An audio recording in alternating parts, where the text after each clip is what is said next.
Emblas Saga, Brothers of Metal's second full album release, was not one that I was hopeful for.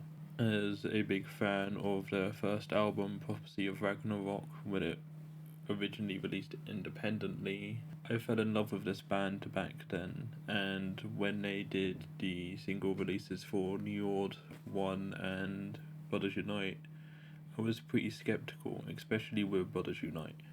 I felt like the quality of these songs going from Prophecy of Ragnarok to these new songs wasn't as high, it wasn't up to their standards, and luckily that isn't it with most of this album, because that goes up to their standards, and these three singles I don't think are a good representation of what the album is.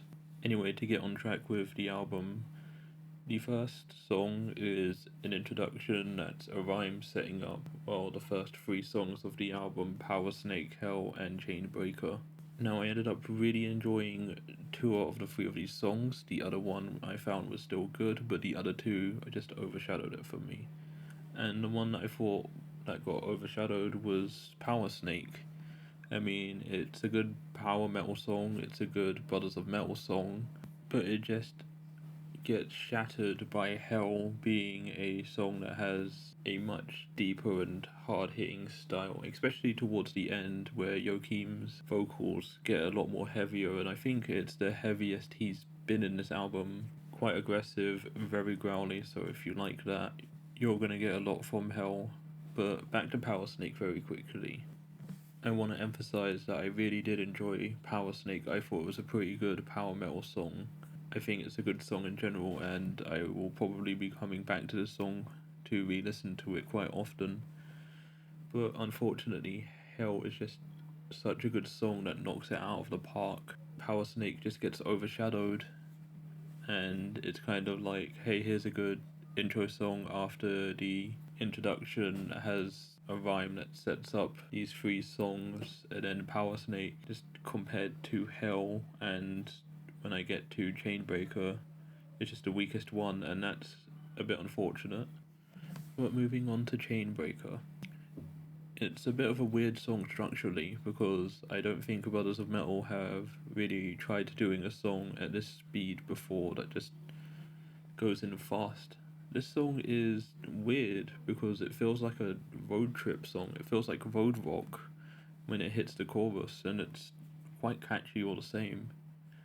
I found myself really enjoying this song, and when the song was about to end, when doing my first listen, I just put the song back to the start and just re-listened to it a few times.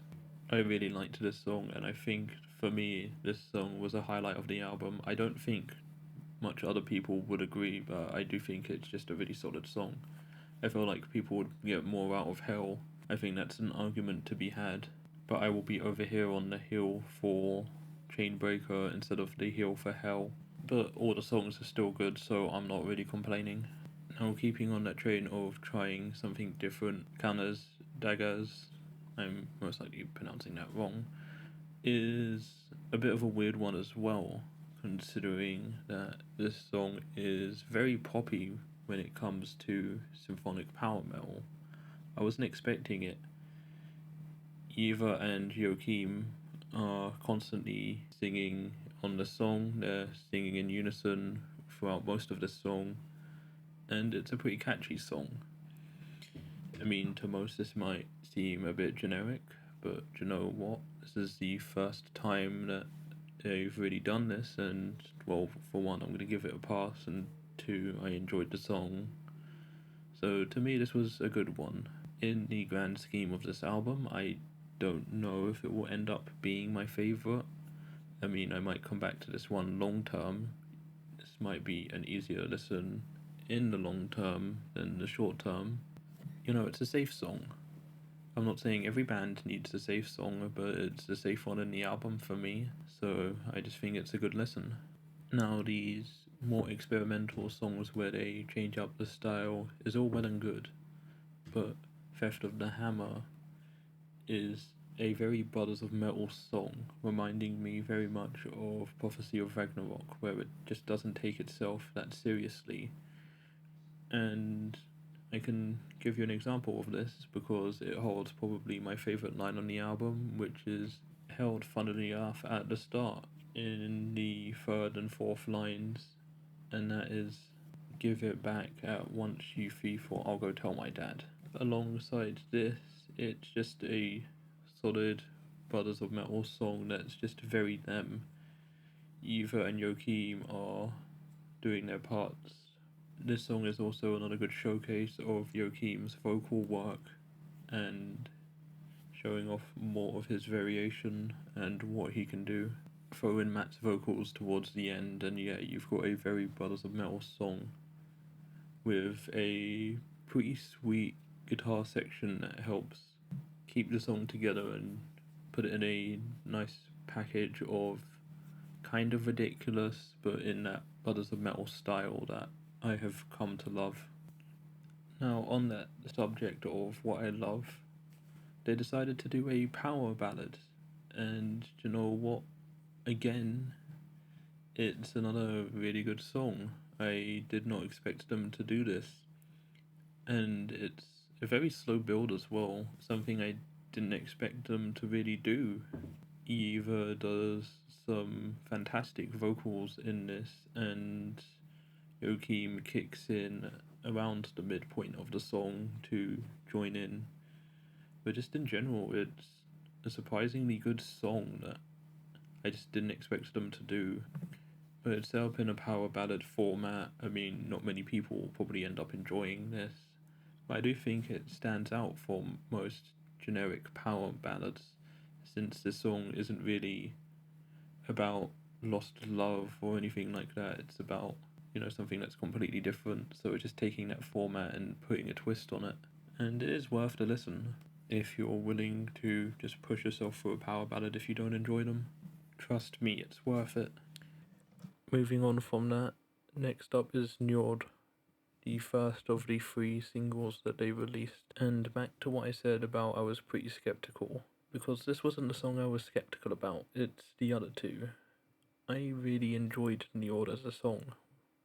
When it first released, I listened to it a few times, and then later on that day the music video came out. It's a standard Brothers of Metal music video, pretty cheesy, but still enjoyable. And in that vein of being very stylistically like the band, the song structurally is very much a Brothers of Metal song alongside Theft of the Hammer. This song also goes all out. Eva goes and does some great vocals, Joachim does some great vocals, and I think this song is the most Matt has played his role in a song. You're going to hear quite a bit from him, and it's great hearing him more in a song. Usually they use him for small bits, but this time he plays a much greater role in this song, and it's just overall great. You're going to hear some good symphonic bits towards the start of the song with a really enjoyable solo towards the end of the song. What can I say except for the song is just solid. Now riding this train is the title track of the album, Emblas Saga, and this song, for being their longest song, is fantastic. This is probably the most variation that they've had in a song. It goes from a slow Icelandic bit by Eva that starts off very slow and atmospheric to a point near the end of the song where you think that you're listening to an epica chorus. It's ridiculous. Now this song is all about, in the Nordic beliefs, how humans came to be. And in Nordic fashion, it's extremely ridiculous. And this song is a good spotlight on that. They don't try and play it up in any way, they kind of just play it safe in that regard, which is fine. But you just sit there listening to this song, going through the different verses and the different bridges, listening to this, and you're like, this is just kind of messed up. It goes through the creation of the earth and how the supposed humans were created, and it's just a journey. This song is ridiculously good. Something, again, I wouldn't expect them to do. It's their first longer form song where they take advantage of the song being pretty lengthy, clocking in at just under 7 minutes 15, and it's just a journey from start to finish. When I was listening to this song for the first time, I would put it back about 30-40 seconds to just take a double take on the verses because they were just so good, and kind of like you go through some of the main bits and you're like, wait, what? And you just have to run it back. Yet again, another song where Brothers of Metal cover Nordic mythology as well as showing how ridiculous it can be at times. It's a great song. It's got a higher recommendation from me. But a song I don't really recommend is Brothers Unite. I thought this was the weakest of the album. I just didn't enjoy it. When I heard it as a single, I was like, is this it? This is what you want to put forward for the album? It's a generic song about the band, and Lord knows that Brothers of Metal already have 2 on their previous album, so hearing a third is kind of just underwhelming. I understand why they would want to do it. It's a tour song after all. It's just kind of It's a song that I didn't really get anything out of. I listen to it and I can listen to it. The song isn't bad, it's just kind of boring. I just didn't enjoy it, and I feel like every time I go back and listen to this album, I'm probably just gonna skip this one, and I recommend you do the same. Now, on that note, it's time to talk about One. Now, this song I have similar feelings with when it comes to these two. I feel like they're in the same area. I think it's better than Brothers Unite, but it's still just kind of generic. It's like, you are the one, and all that, and, that's fine. Again, I'm sure that would be fine live or whatever, but, I mean, the song's alright, it's got a pretty decent chorus. The only real part I'd say is the good part is when Matt plays his part towards the start of the song, but apart from that, the song's just kind of generic, and it's a bit, middle of the road when it comes to Brothers of Metal. And with Ride of the Valkyries, they redeemed themselves a little bit, as, this goes back to being some of that good Brothers of Metal. Well, it isn't one of the high tier, high end songs, it's still a good listen, and after listening to Brothers Unite as well as One, it's, just a welcome change.